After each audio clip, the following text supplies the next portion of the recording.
The story of Esther in the Hebrew Scriptures is one of the best pieces of literature in all of the Bible. It is a great story. But perhaps the most surprising thing about the story is that nowhere in it is God's name mentioned.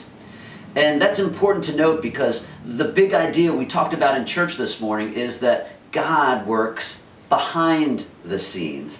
Sometimes he's out front and you know exactly what he's doing, but other times God is working much more subtly behind the scenes. And we experience that in our own lives too sometimes, don't we? The story of Esther begins in the city of Susa, the western part of the Persian Empire, close to the modern-day border of Iran and Iraq. And it's there that a Jewish remnant was living in exile from the promised land where God's people originally lived, and where Daniel and some of his friends, when they were shipped to Babylon, some stayed in that region. And now that the Persians were in control, there were Jewish folks living there in the city of Susa.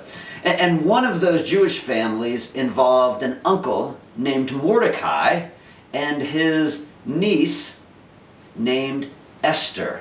Her parents had passed away. She was an orphan, and Mordecai really adopted her into his family.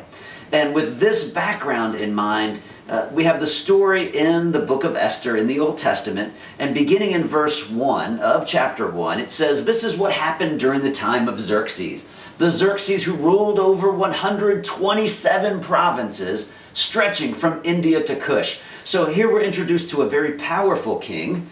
He is so powerful that he rules this vast empire.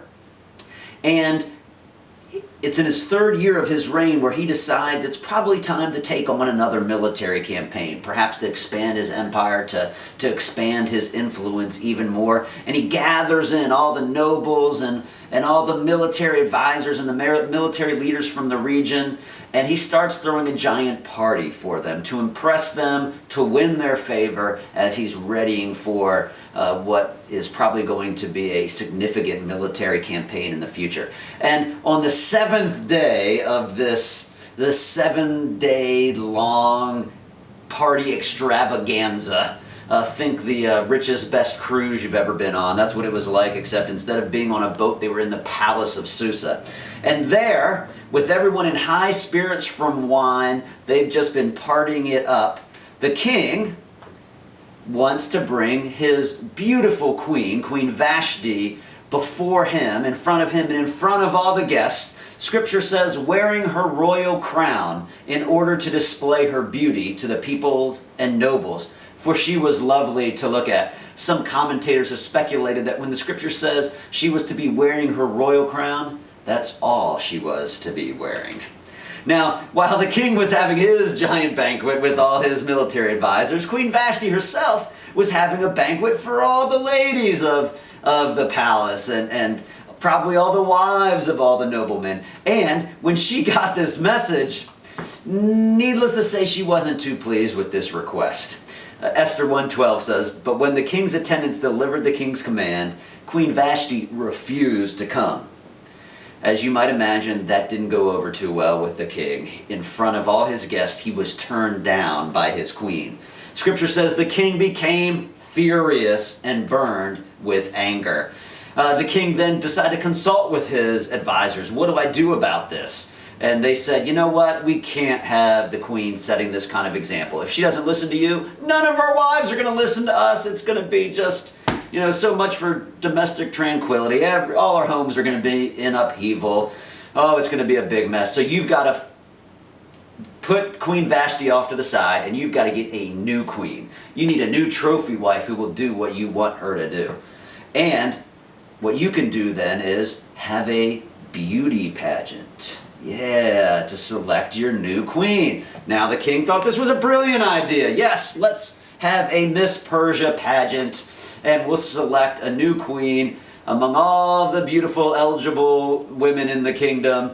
We're going to gather them in for a year. We'll give them beauty treatments. We'll have our own reality show. It'll be like The Bachelor, figuring out who's going to be the king's next queen. And of all the beautiful women that were gathered to the palace, one of those was Mordecai's niece, Esther. And she would be entered into the pageant, this nice Jewish girl joining the harem of this king. And lo and behold, guess who wins?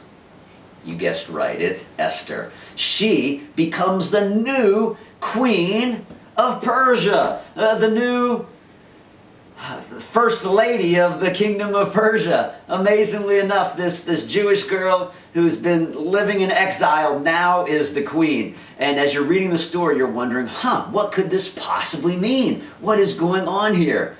Meanwhile, once she becomes queen, Mordecai, her uncle, he is an official now in the palace, perhaps promoted because of Esther's prominent place. And he happens to overhear about a plot against the king, a plot to assassinate the king. Mordecai uncovers it, lets Esther know, she lets the king know. Everyone's arrested, those guys get hung on the gallows, and Mordecai saves the day, the king is spared, everything is going well. But we know in a story, you got to have more conflict, right? You got to have conflict to make the story really work.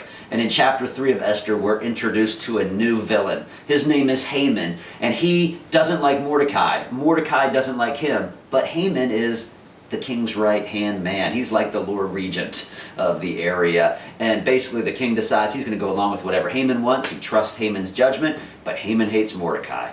And Mordecai refuses to give to bow down to Haman, give him that kind of respect, and they're going to go head to head in this story. And Haman decides, I'm not just going to take Mordecai out. Mordecai's Jewish. I'm going to take out all the Jewish people. And he talks the king into signing an edict, essentially, that says, hey, on such and such a date in the future, we're going to get rid of the Jews from the kingdom. So here's where the tension begins to build, because Esther is Jewish, yet she hasn't told anyone. It's a little secret between her and Mordecai and their friends.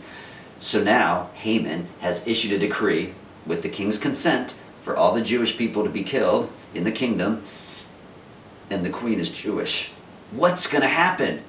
The drama is building, and that's what we're going to talk about next week at Inspiration Community Church. Finish the story, because God is at work behind the scenes. And the thought I want to leave you with is that God is at work behind the scenes in your life too.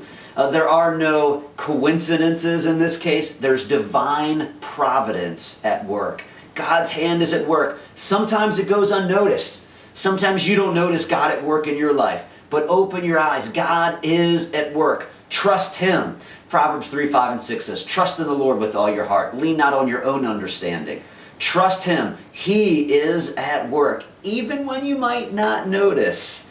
And next week we'll find out what happens between Haman and Mordecai, and how God resolves things in a fantastic and often ironic fashion.